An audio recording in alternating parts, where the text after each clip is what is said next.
My name is Sylvester, online content editor for ZimDI TV News, Zim Digital TV Online. Sign up on YouTube to get to know what we do. Thank you for coming at short notice. I'll try and shout.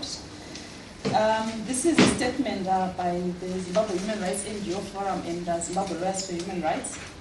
It's on the United Nations Working Group report as presented by the Troika during the second cycle Human Rights Council-led Universal Periodic Review of Zimbabwe.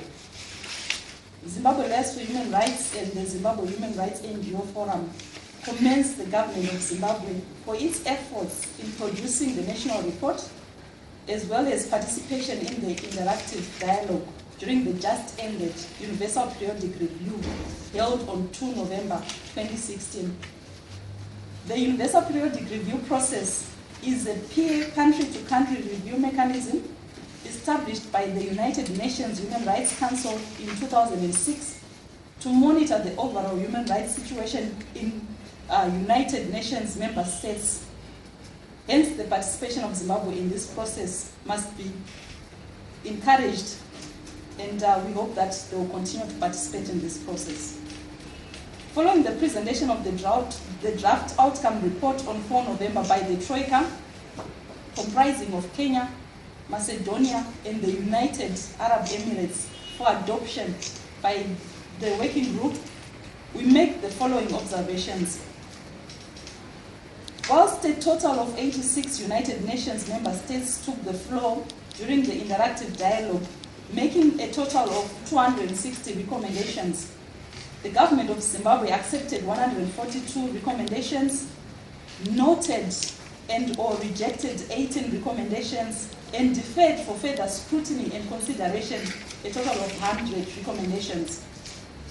It is encouraging to note that the accepted recommendations mainly relate to the implementation of the 2013 Constitution and the alignment of all laws to the Constitution. Others relate to full operationalization of constitutional commissions and other rule of law institutions. We applaud the government of Zimbabwe for accepting 140 recommendations. However, we call upon the government to set up a framework and other effective mechanisms to not only implement these recommendations, but to review progress on a regular basis. Further, there must be progress to build on implementing other recommendations accepted in 2011 during the first review of Zimbabwe. Focusing on the ratification of important human rights instruments, the Forum and Zimbabwe Lawyers for Human Rights urges the government of Zimbabwe to embrace these recommendations in order to eradicate the culture of torture, enforced disappearances that continue to tarnish the human rights record of the country. The recommendations rejected of the 18 included those that were focusing on issues of non-discrimination of persons based on their actual or perceived sexual orientation and gender identity, and also those referring to the ratification of the Rome Statute, that is of the 18 recommendations. Some of them also included issues of reconsidering issuing a standing invitation to all mandate holders under the special procedures of the United Nations. Further, the Forum and Zimbabwe Lawyers for Human Rights encourages the government to remain open to constructive dialogue as led by different stakeholders, whether from the United Nations member states, civil society, or other actors that have an interest in contributing to fostering a culture of human rights in Zimbabwe. Thank you.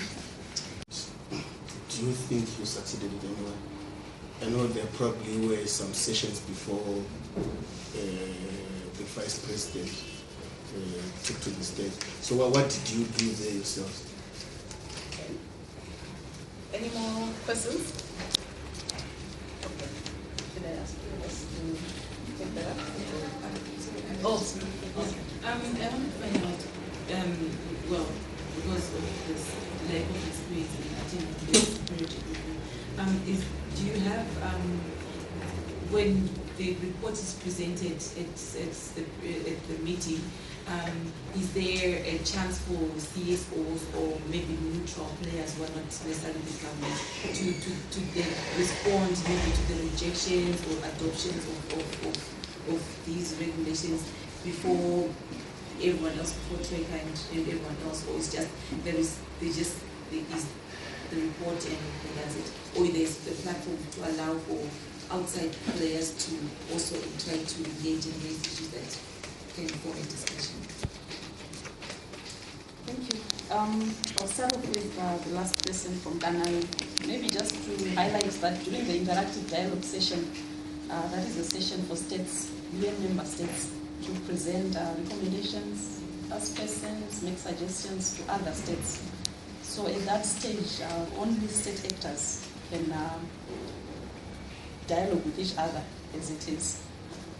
There is an opportunity for civil society to make inputs when the final report is actually tabled before the Human Rights Council, which is going to be during the next Human Rights Council session in March, when the final report is considered, when the government states of the 100 that they are considering, how many they are going to be accepting, and there's a total of recommendations that will be accepted.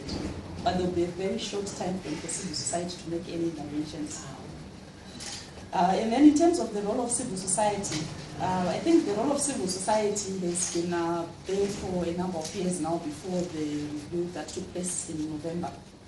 Civil society produced a stakeholders report that was submitted to the Office of the High Commissioner, which was also forming part of the information that was used by the other countries to actually review the progress on Zimbabwe. And during the actual review, there's room for civil society to carry out some advocacy.